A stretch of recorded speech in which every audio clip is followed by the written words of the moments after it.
Bismillahirrahmanirrahim. I am starting with the next topic, drowning, and this is the first lecture.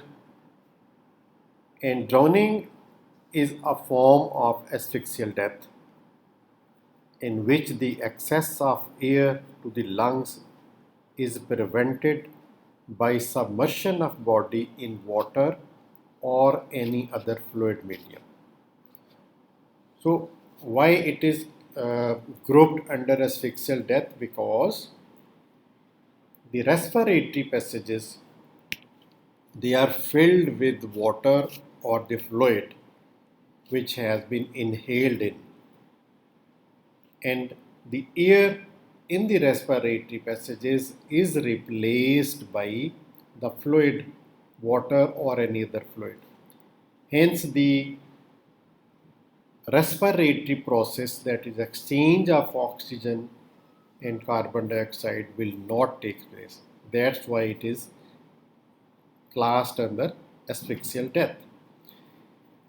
The most susceptible are the young children because they can drown in very less depth of water. That is, even the 2 inches or approximately 6 centimeters of the depth of water is sufficient.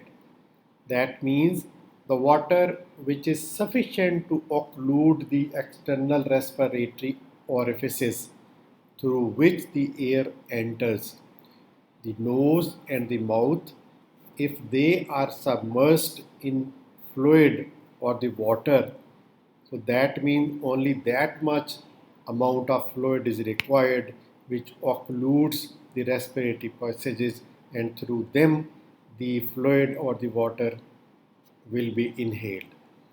So the young children, they are especially at risk, and the drowning can happen in very low depth utensils like the sink, the toilet bowls, the fountains, the buckets, the inflatable pools, and any other small bodies or ditches around the home in which the rainwater is filled.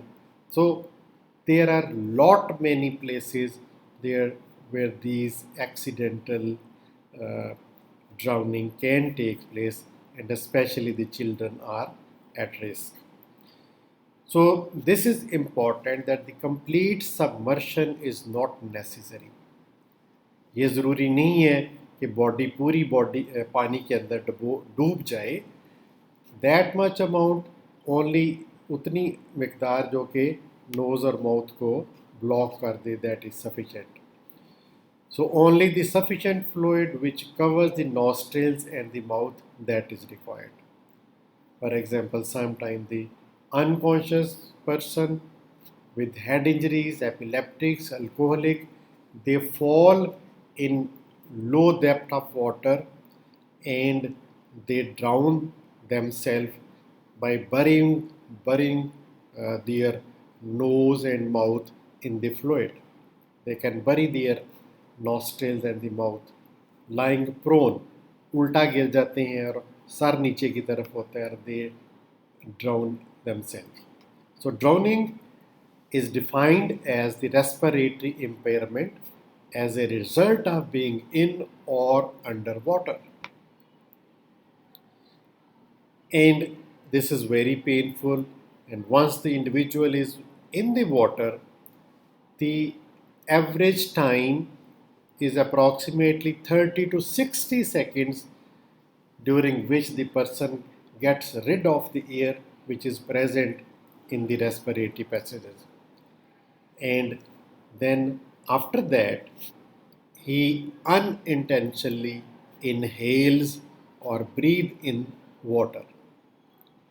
And this will hurt, and the person is likely to go unconscious after that. And drowning typically occurs silently. That is, only few people are able to wave their hands or call for the help, and they silently get drowned. And the symptoms, they follow even if the person is rescued. If you rescue the person who is being drowned, there are also symptoms which can also be fatal. There can be breathing problems, vomiting, confusion, and unconsciousness. The drowning medium can be any, and water is the most important, because in the liver and the lakes and the sea, the accidental drowning occurs. Then the other substances can be like oil, dye, or any other chemical substance or any other fluid. Now, what are various types of drowning? The first one, the most important, is the typical drowning, and the other are atypical. Typical, as the word is explaining, that is typical, that is also called as the wet drowning, and this indicates that the obstruction of the air passages, that the nose and the mouth and the respiratory passages, the lungs, there is inhalation of fluid or water, and this is wet drowning. Then the atypical, these are the condition in which there is very little or even no inhalation of water into the respiratory passages. And the atypical drowning can be dry drowning, it can be immersion syndrome. I'll explain these terms in the next lecture. Then the submersion of the unconscious, and none of the typical signs of drowning at autopsy will be found in these conditions. And then near drowning, this is the secondary drowning syndrome.